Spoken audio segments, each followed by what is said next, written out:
দেশের বৃহত্তম গঙ্গা কপোতাক্ষ সেচ প্রকল্পের তেমন কোনো সুফল পাচ্ছেন না চুয়াডাঙ্গার কৃষকরা।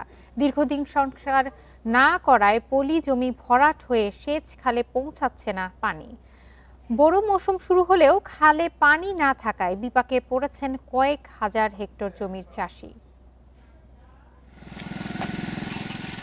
চুয়াডাঙ্গা ও আলমডাঙ্গার দিগন্তজোড়া ফসলের মাঠ। সেখানে বোরো ধান চাষের ব্যস্ততা থাকার কথা ছিল, কিন্তু কৃষকদের চোখে মুখে দুশ্চিন্তার ছাপ।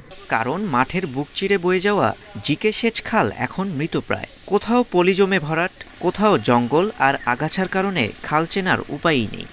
মোমিনপুর ইউনিয়ন পরিষদের ওই দিক দিয়ে ভরাট, আপনার 1 কিলোমিটার ভরাট, পানি কোনো সময় মুহূর্তে যেতে পারে না। সুন্দর একটা ব্যবস্থাপনায় আসে, তাহলে করে আমাদের এই অবহেলাটা আমাদের চোখের সামনে আমরা বুঝতে পারি। আমাদের যদি ক্যানেলটা পানি সম্পূর্ণ দিয়ে দিত, হয়তো আমাদের কৃষিরা একটু বাঁচত।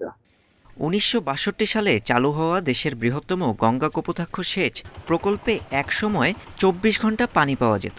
তবে বর্তমানে পাম্প অচল হওয়া আর পাড় ভাঙা স্বাভাবিক ঘটনা। খালের আওতায় প্রায় 8,000 হেক্টর জমি। কৃষকদের দাবি, সরকারি সেচ খালে বিঘা প্রতি মাত্র 200 টাকা খরচ হলেও বিকল্প উপায়ে খরচ হচ্ছে 10 গুণ বেশি। বোরো ধানের চারা রোপণ থেকে ধান পাকা পর্যন্ত বিরতিহীন পানি দরকার। জানুয়ারির প্রথম সপ্তাহ থেকে পানি দেওয়ার কথা থাকলেও পানি পাওয়া নিয়ে সংশয়ে কৃষি কর্মকর্তারাও।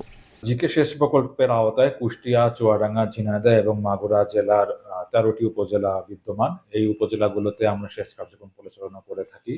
এই প্রজেক্টটি সংস্কারের লক্ষ্যে আমরা একটি প্রকল্প গ্রহণ করেছি, সেটি প্ল্যানিং কমিশনের প্রক্রিয়াধীন আছে। আশা করি প্রকল্পটি অনুমোদন লাভ করলে আমরা আমাদের কার্যক্রমে আরো গতিশীলতা আনতে পারব। কৃষকরা বলছেন, শুধু আশ্বাস নয়, প্রয়োজন স্থায়ী সমাধান। সদর ও আলমডাঙ্গার পাশাপাশি জীবননগর ও দামুড়হুদাকেও সেচ জালের আওতায় আনা গেলে পাল্টে যাবে গোটা জেলার কৃষি অর্থনীতি। আগের মতোই বছরে অন্তত 10 মাস পানি দেবার দাবি লাখো কৃষকের। মাহির সাজিদ, ইন্ডিপেন্ডেন্ট নিউজ।